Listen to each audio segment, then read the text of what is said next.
अपने दोनों हाथ जोड़े और सिद्ध परमात्मा के लिए नमस्कार करेंगे। ओम नमः सिद्धेभ्यः।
नमः श्री शांतिनाथाय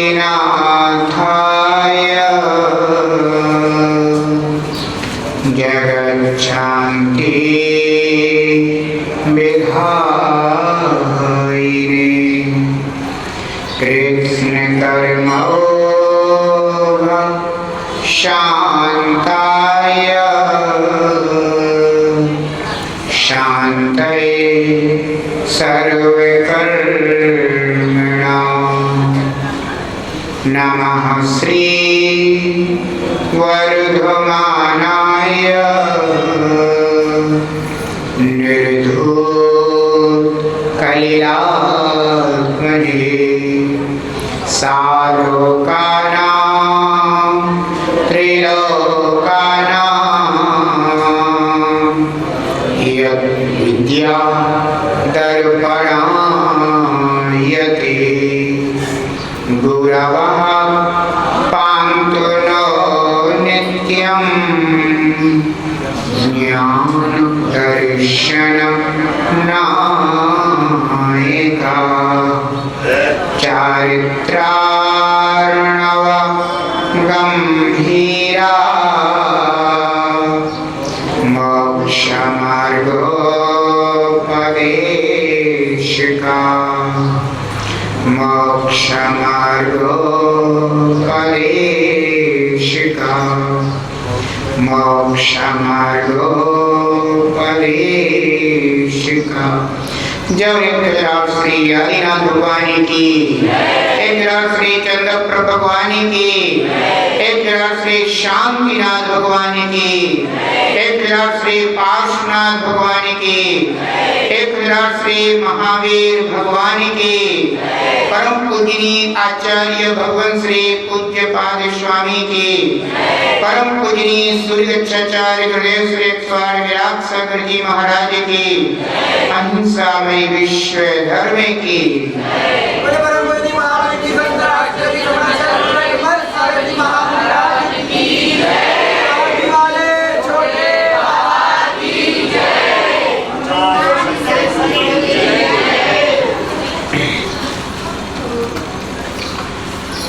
पुण्य लिए आता कोई, पुण्य लिए जाता कोई, पुण्य लिए आता कोई, पुण्य लिए जाता कोई, करता है पुरुषार्थ मगर सफल न हो पाता कोई, करता है पुरुषार्थ मगर सफल न हो पाता कोई, कर्मा की लीला हो, कर्मा की लीला क्या खेल दिखाए रे, जीवन है पानी की बूंद कब मिट जाए रे, जीवन है पानी की बूंद कब मिट जाए रे, हानि अनहानि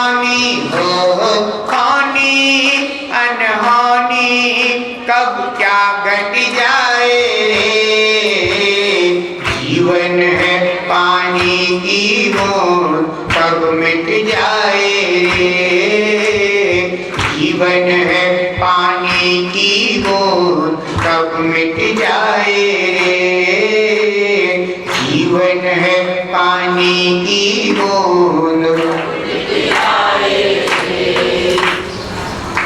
जो अदृश्य है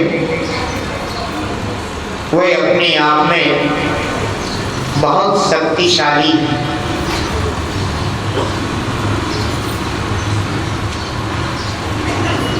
हमें अपने इन नेत्रों से, अपनी आंखों से पुण्य दिखाई नहीं देता, पाप दिखाई नहीं देता, कर्म दिखाई नहीं देता, लेकिन ये कर्म की शक्ति अपने आप में इतनी मजबूत है कि इसका फल बंदों पूरे के पूरे तीनों लोकों में दिखाई देता है और उसके फल से ही हम उसके अस्तित्व का निर्णय कर पाते हैं। बहुत सारी चीजें ऐसी होती हैं कि जिनका निर्णय हमें उसके फलों से प्राप्त होता है, क्योंकि वे हमारे इंद्रियों का विषय नहीं बन पाते।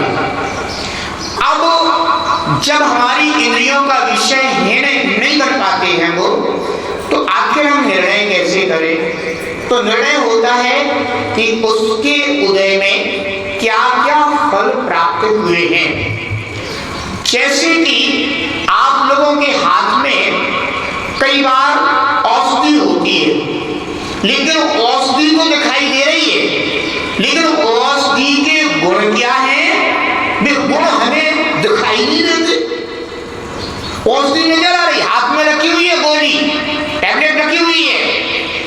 अब आपसे कहा जाए कि आप बताइए कि इसके क्या गुण हैं, तो गुण हमें उसके दिखाई नहीं दे रहे हैं, नजर नहीं आ रहे हैं, समझ नहीं आ रहे हैं, लेकिन फिर भी उसमें गुण की सत्ता विद्यमान है।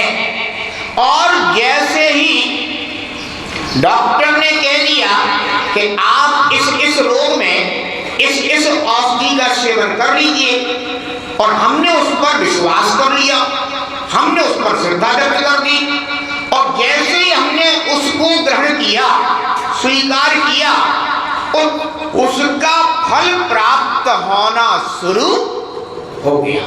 और जैसे ही हमें उसका फल मिला, हमें विश्वास हो गया कि इस गोली में, इस टैबलेट में ऐसी शक्ति भरी पड़ी थी, मौजूद थी।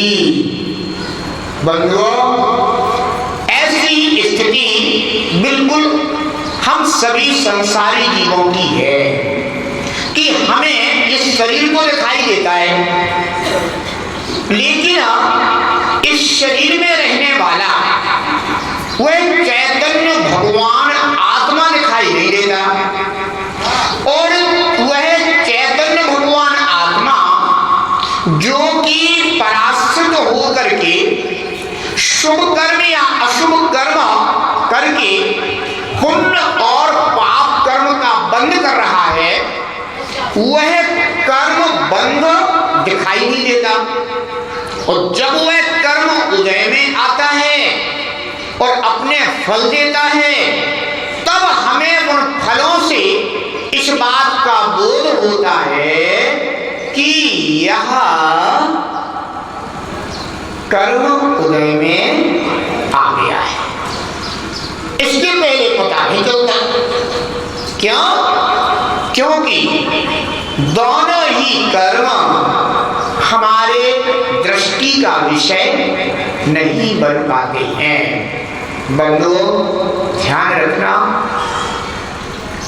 हम कर्म फलों के माध्यम से ही भगवान जिनेंद्र की वाणी पर श्रद्धा व्यक्त कर पाते। अगर ये कर्म फल नहीं होते ना, बिल्कुल सच्ची कह रहा हूं मैं, जिनेंद्र भगवान की वाणी पर भी विश्वास नहीं आता जीव को। इन कर्म फलों का भी अपने आप में हमारे ऊपर बहुत बड़ा उपकार है। उपकार अशुभ कर्म उदय में आ गया, शुभ कर्म उदय में आ गया, शाखा वेदनी उदय में आ गया, अशाखा वेदनी उदय में आ गया।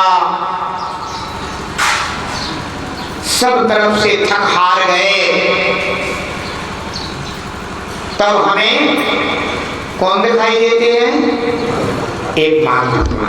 अब तो प्रभु बस हमारी लाज आपके हाथ में है। अब तो जो कुछ है सो आप ही हो। चाहे मुझे सुखी कर दो और चाहे मुझे दुखी कर दो। और कहते हैं ना कि जब तक बेटा रोता नहीं है तब तक माँ भी उसे दूध नहीं पिलाती है। ऐसे ही जब भक्त जी भगवान के चरणों में आकर के अपनी अंतरंग की वेदना को सुनाते हैं, दुख को सुनाते हैं, कष्टों की कहानी कहते हैं कि हे भगवान, मैं इतना दुखी हूं, मैं इस तरह से दुखी हूं भगवान, आप मेरी इस व्यथा को सुनो और मुझे इस दुख से निकालो, मुक्त करो प्रभु। तो एक बात ध्यान रखना, जब हृदय से, अंतरंग से, सच्ची श्रद्धा से, सच्ची भक्ति से भगवान के चरणों में अपनी दुख व्यथा भी कह दी जाती है तो बंदो भगवान की ओर से उसकी दुख व्यथा को दूर भी कर दिया जाता है। यद्यपि भगवान ने तुम्हारी दुख व्यथा को दूर नहीं किया, लेकिन भगवान के आश्रय के बिना भी तुम्हारे परिणामों में वो निर्मलता आती नहीं है। वो निर्मलता नहीं आती, वो तो उनकी निकटता होने पर ही आती है, वो तो उनकी महिमा आने पर ही आती है। और जिस क्षण हमें भगवान की महिमा आती है बंधु, बस उसी क्षण से हमारे अशुभ कर्मों की जो स्थिति थी, अनुभव था, वह घटने लग जाता है, कटने लग जाता है। और जो शुभ कर्म थे वे एकदम से प्रवाह के रूप में बंधु प्रवेश कर जाते हैं और पता चलता है कि हमारा काम बन गया, बन गया, बन गया।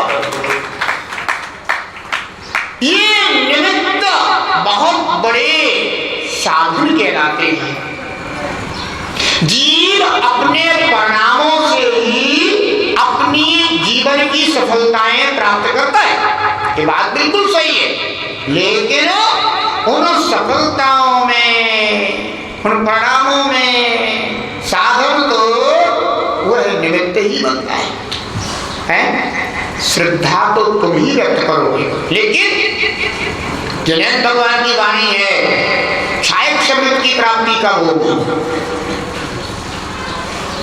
जब केवली भगवान का पाद मूल होगा तभी होगा। क्यों? आचार्य भगवान कहते हैं वह विशुद्धि अन्यत्र नहीं होती। उस निमित्त के समक्ष ही वह विशुद्धि देखी जाती है, होती है, बनती है। उसके बिना वह विशुद्धि नजर नहीं आती। इसलिए बंधु, चाहे जीव कितना भी महान क्यों ना हो, कितना भी श्रेष्ठ क्यों ना हो और कितनी भी शक्ति से भरा हुआ क्यों ना हो, अरे हमारी आत्मा तो जिनेंद्र भगवान जैसी महान शक्ति से भरपूर है। फिर भी भरपूर होने के बाद भी प्रकट क्यों नहीं हो रही है? इनके वीडियो कैमरे में मान लो या तो कैसेट लगी होगी या फिर चिप लगी होगी, चिप लगी। अच्छा, उसके अंदर शक्ति तो है ग्रहण करने की, वीडियो बना सकती है, वो शक्ति है उसमें। लेकिन जब कोई हम जैसा निमित्त मिले तब तो वीडियो बनेगी। जब तक वो निमित्त ही नहीं मिलेगा तो भले ही वह चिप घर में रखी रहे, शक्ति से भरपूर बनी रहे, लेकिन फिर भी वह अपनी शक्ति को व्यक्त नहीं कर सकती है, इसलिए निमित्त का होना बहुत आवश्यक है। ध्यान रखना बंधुओं, यद्यपि उसकी शक्ति अदृश्य है, चित्त में शक्ति है। अगर किसी से कह दिया जाए कि जरा देख के बताना इसमें कितनी शक्ति है, बता दोगे क्या? कोई बात नहीं, चश्मा लगा के दिखा दे, बता देना।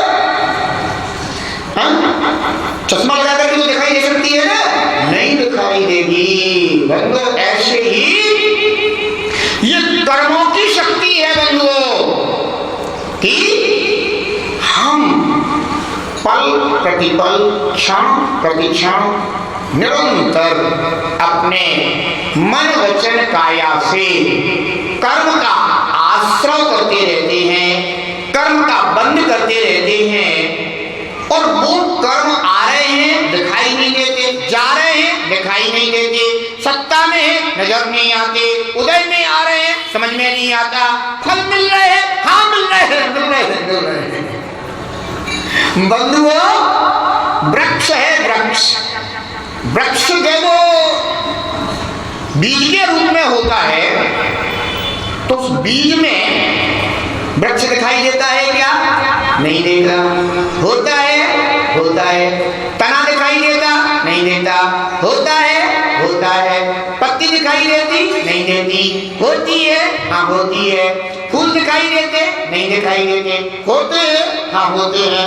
फल दिखाई देते? नहीं दिखाई देते। होते हैं, हाँ होते हैं। ध्यान रखना बंधु, एक बीज के अंदर की शक्ति है। चलो बीज हो गया, वृक्ष खड़ा हो गया है, तो वृक्ष के खड़े होने के बाद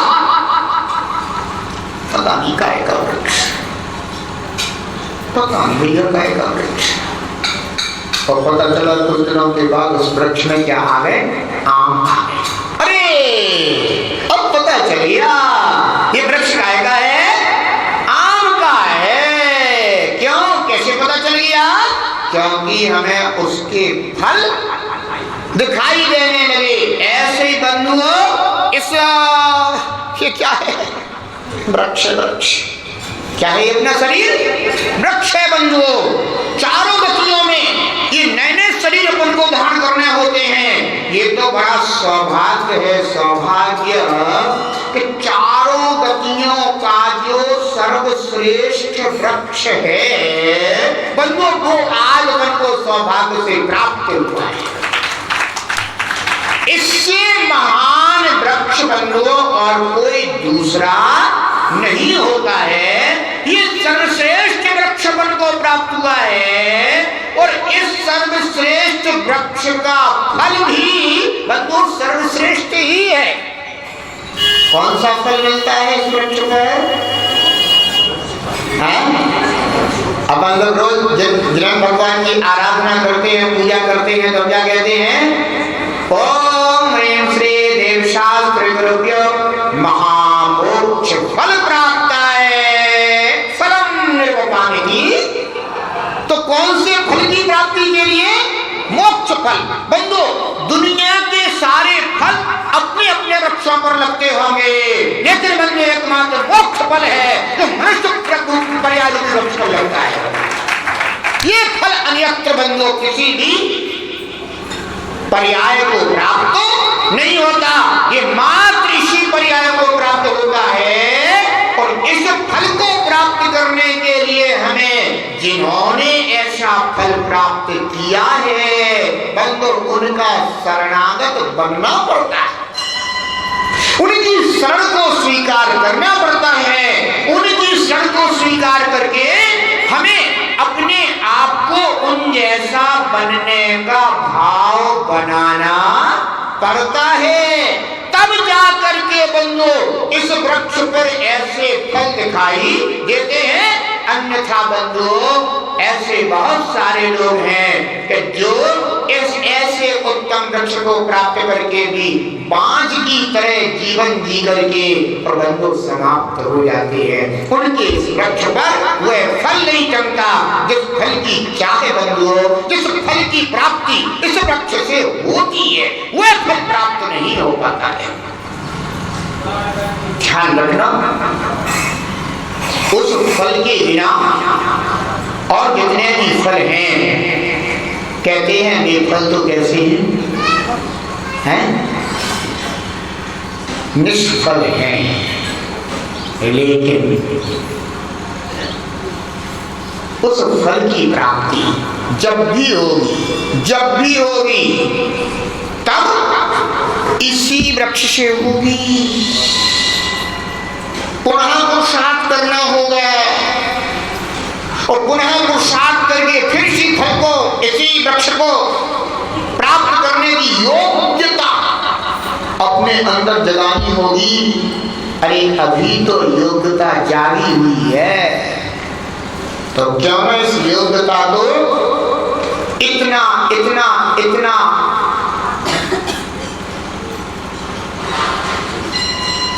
बढ़ा दिया जाए कि इस वृक्ष पर वह फल हमारा सुनिश्चित हो जाए।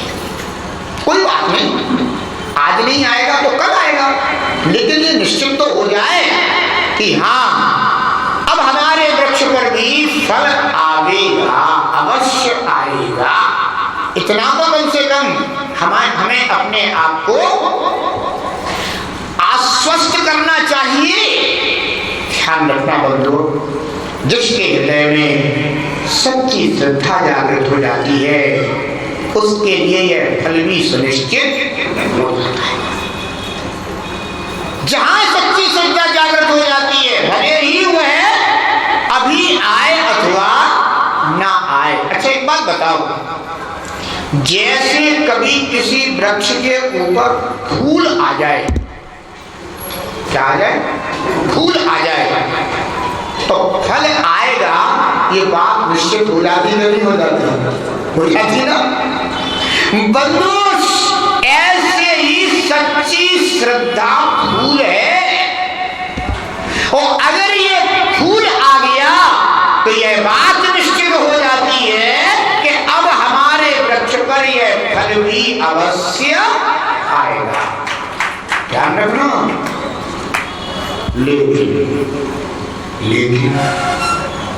लेकिन क्या पूछो ना, अरे जोर से तो पूछो को, लेकिन क्या? अब लेकिन तो कह दिया। अभी कभी कभी ऐसा हो जाता है कि आम का बौर आ गया, कोयल कूकने लगी, तो इतने में ही तेज आंधी आ गई और सारे बौर, अब बताओ आएगा क्या? आएगा क्या? नहीं आएगा बंधुओं। उस वृक्ष का पुण्योदय तो आया। क्या आया? पुण्योदय आया कि उस पर क्या आ गए? बौर आ गए। तो ये बात भी पक्की है कि बौर आए तो आम भी आएगा। लेकिन क्या करें, विश्वास पूरा था, भरोसा पूरा था, मन में निर्णय भी पूरा था कि बौर आ गए हैं तो फल भी आने वाला है। लेकिन बीच में ही क्या हो गया? एक आंधी आ गई। मैं कभी कभी अपने लिए कहता हूं कि बहती हुई नदी को पार कर रहा हूं मैं, बहती हुई नदी को पार कर रहा हूं मैं, और तूफान के आगे रोज दिया धर रहा हूं मैं, तूफान के आगे रोज दिया धर रहा हूं मैं, बहती हुई नदी को पार कर रहा हूं मैं, और तूफान के आगे रोज दिया धर रहा हूं मैं, तूफान के आगे रोज दिया धर रहा हूं मैं।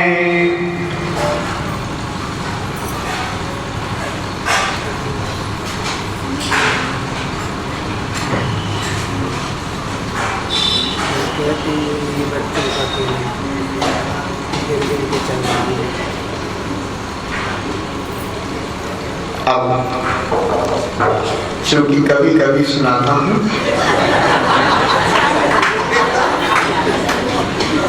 तो बस जितना याद आ गया उतना हमने तुम्हें, मैं तो सिर्फ एक बात बताना चाह रहा था कि जैसे नदी भरपूर हो, बारिश जोरदार हुई हो, भरपूर नदी हो, बंधु ऐसी भरपूर बहती हुई नदी को पार करना कितना कठिन होता है। फिर भी संसार सागर की इस नदी को मैं पार करने के लिए आगे बढ़ाऊं और अपने इस रत्नत्रय को लेकर के, जो कि दीप की तरह टिमटिमा रहा है, ऐसे रत्नत्रय रूपी दीप को लेकर के, और बंधुओं मिथ्या, असंयम, अवृत्ति, प्रमाद, कषाय, योग, पुण्य, पाप, कर्म, घर परिवार, संसार, जगत, भौतिकता, इन सब तूफानों के बीच में बंधु मैं अपने रत्नत्रय के दीप को टिमटिमा रहा हूं। बंधु ये अपने आप में पंचम काल का सबसे बड़ा आश्चर्य है। ध्यान रखना बंधु, तूफान के आगे रोज दिया जल रहा हूं मैं, तूफान के आगे रोज दिया जलता हूं, और रोज भगवान जिनेंद्र देव की शरण में बैठ करके, उनका आश्रय लेकर के अपने दीप को सुरक्षित करता हूं कि भगवान ये दिया मेरा बुझ ना जाए। और भगवान कहते हैं कि तू उस शरण में है बेटा, जिस शरण में आए हुए का कभी दीप बुझता नहीं है। आम के वृक्ष पर बार आ गए, पूरा भरोसा है कि आम भी आएगा,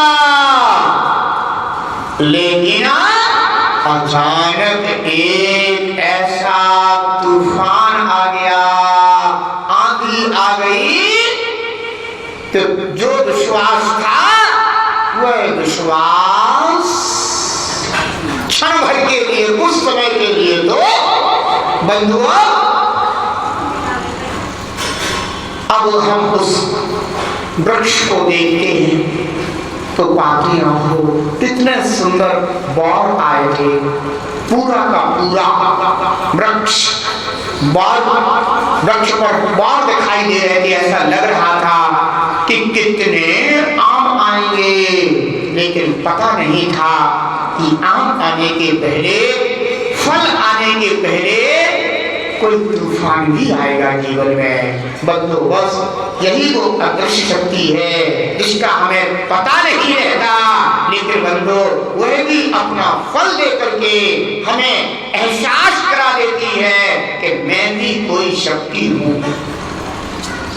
बंधु लेकिन इतना जरूर है कि यदि आम के वृक्ष पर बौर आ गया है, भले तूफान के आने पर बौर झड़ गया हो, लेकिन फिर समय आएगा, फिर बौर आएगा और फिर बंधु फलों की प्राप्ति अवश्य होगी। ये ध्यान रखना। क्यों? क्योंकि इस बौर के आने पर यह बात निश्चित हो गई है कि इस बौर पर आज नहीं तो कल, कल नहीं तो परसों, काल लक्ष्मी आने पर, समय आने पर अवश्य फल प्राप्त होगा, फल लगेगा बंधु। ये बात निश्चित है, कोई बात नहीं। जहां तूफान आया, कई बार बंधु ऐसा भी हो जाता है तो तूफान आया, वृक्ष तो अनेक खड़े थे, लेकिन एक वृक्ष के बौर झड़ गए और दूसरे वृक्ष के बौर बंधु यूं ही खड़े रह गए। बंधु उसके बौर नहीं झड़े, क्यों? क्योंकि उसका अपना पुण्य का उदय। बंधु ध्यान रखना है, जीवन में ये कर्मों का खेल बंधुओं ऐसे ही चलता रहता है और हमें इन कर्मों के खेलों को बंधुओं देखना पड़ता है, अनुभव करना पड़ता है। भगवान महावीर कहते हैं साक्षी भाव से, तटस्थ भाव से इन कर्मों के फलों को देखते रहो, ना राग करो ना द्वेष करो और अपने जीवन को सहजता से आगे बढ़ाते रहो, जीते रहो, आनंद रस का अनुभव करते रहो। जिस वृक्ष पर जो फल आना है वो फल उसी वृक्ष पर आएगा। क्या रखना बंधु, जिस वृक्ष पर जो फल आना है वह उसी वृक्ष पर आएगा। कभी बॉल झड़ जाएगा तो कभी जिस वृक्ष पर फल आना है उसका बॉल सुरक्षित लेकर के उसे फल लेकर के ही जाएगा। बंधुओं ध्यान रखना है, जीवन में ऐसे परिणाम होते रहते हैं, होते रहते हैं, चलते रहते हैं। कहते हैं कि राम जी के लिए फल प्राप्त होना था, है? क्या होना था? फल प्राप्त होना था, उनको राजतिलक होना था। लेकिन सुबह होते होते होते होते एक आंधी आ गई और वो उनका राजतिलक जिसको होना था उसको प्राप्त हो गया। बंधु ये तो बात पक्की है ना, कि जिसको जो फल प्राप्त होना है वह फल उसी को प्राप्त होगा। कई बार मुनराज का परगाहन हो जाता है, चौकी वाला परगाहन करके ले जाता है, हर्ष मनाता है, उल्लास रखता है, उत्साह से भरा रहता है और पहुंच जाता है, चौकी में ले जाता है, चौकी पे बिठा देता है। क्या? चौकी में ले जाता है, चौकी पर बिठा देता है, नवधा भक्ति कर लेता है और इतना ही बोलने का समय आता है, हे स्वामी मन शुद्धि, वचन शुद्धि, काय शुद्धि, आहार जल शुद्धि, मुद्रा छोड़, अंजलि बांध, आहार ग्रहण कीजिए। इतना बोलने का अवसर आने ही वाला था कि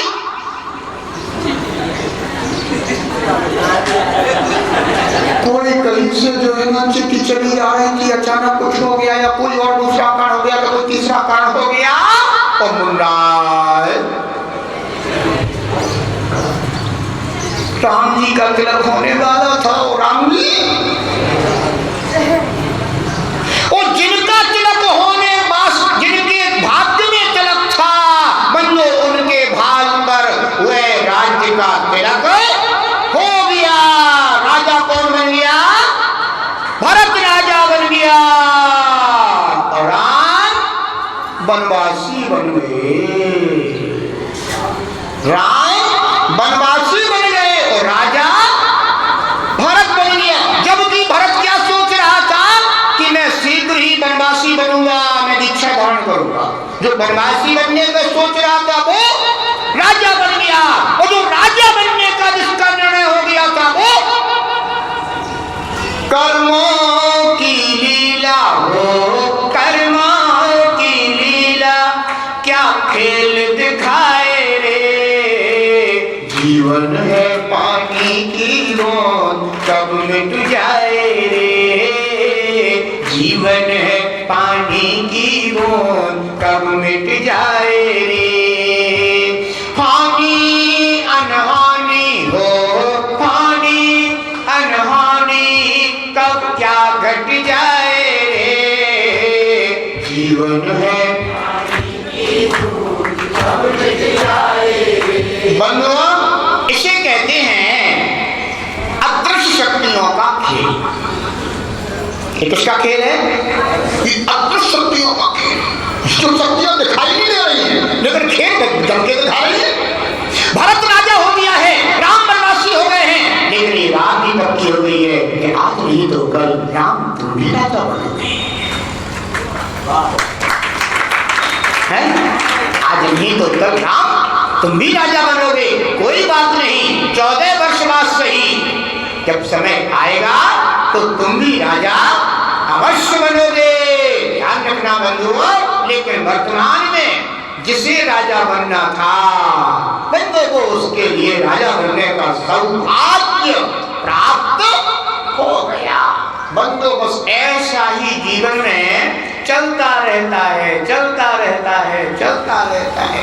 इन कर्मों की विचित्रताओं को बंदों हमें भी सहजता से स्वीकार करना चाहिए और सहजता से स्वीकार करके हमें अपने पुण्य का अनुभव करना चाहिए। लेकिन पुण्य का अनुभव कब होगा? जब हमें उसका फल दिखाई देगा। हर व्यक्ति बंधुओं, हर व्यक्ति फल के लिए ही प्रयास करता है। वृक्ष क्यों लगाते हो घर में? फल के लगाते हो। उद्यम, प्रयास, पुरुषार्थ सब कुछ किसके लिए किया जाता है? एकमात्र फल प्राप्ति के लिए उद्यम किया जाता है, प्रयास किया जाता है, पुरुषार्थ किया जाता है कि मैं इस फल को प्राप्त करूंगा, मैं इस फल को प्राप्त करूंगा, मैं इस फल को प्राप्त करूंगा। लेकिन जिसका भाग्य होता है उसे वह फल प्राप्त हो जाता है। अब जिसका भाग्य होगा बंधु उसे फल प्राप्त होगा। लेकिन पुरुषार्थ तो सबको करना ही चाहिए कि हमें फल प्राप्त हो जाए, हमें फल प्राप्त हो जाए।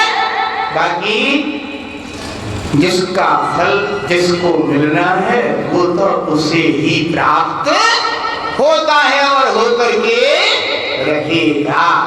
ध्यान रखना बंधुओं।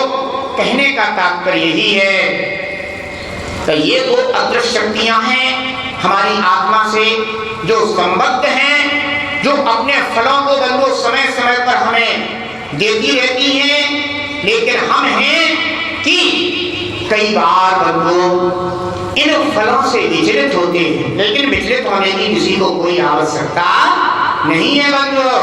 पुण्य के बाद पाप भी आ जाता है तो पाप के बाद पुण्य भी अवश्य आता है। तो हमें तो बस इतना ही काम करना है कि फल मुझे मिले, फल मुझे मिले, फल मुझे मिले, क्योंकि हमारा तो वृक्ष लगाने का भाव नहीं है, हमारा तो फल को प्राप्त करने का भाव है। पुरुषार्थ सबको करना है, बाकी फल जिसे प्राप्त होना होगा वह फल अवश्य प्राप्त करेगा। पुण्य लिए आता कोई, पुण्य लिए जाता कोई, पुण्य लिए आता कोई, पुण्य लिए जाता कोई, करता है पुरुषार्थ मगर सफल न हो पाता कोई, करता है पुरुषार्थ मगर सफल न हो पाता कोई। कर्म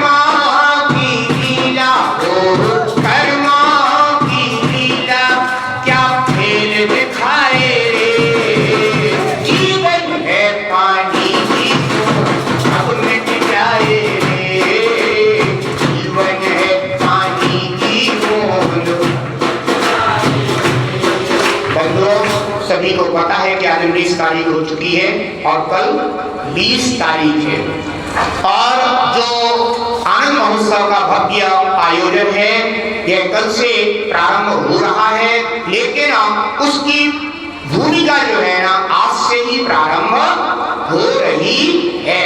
ठीक है ना? सभी को ध्यान रखना है क्योंकि अभी कुछ पात्र जो शेष रह गए हैं, जो पात्र शेष हैं वे ही पात्र विशेष हैं। तो अभी कुछ पात्र शेष हैं, वे पात्र विशेष हैं और निश्चित रूप से वे भी अपने अपने पुण्य फल प्राप्त करेंगे। तो और संध्या काल में जो है ना देवाज्ञा गुरुवाज्ञा आचार्य मंत्र आदि के है ना ये सब कार्य आज शाम से प्रारंभ हो जाएंगे। कल सुबह घट यात्रा का कार्यक्रम है। सभी को ध्यान रखना है, अपने अपने घट भर लेना, किसी का घट खाली ना रह जाए। ध्यान रखना ये ऐसा वैसा घट नहीं होता।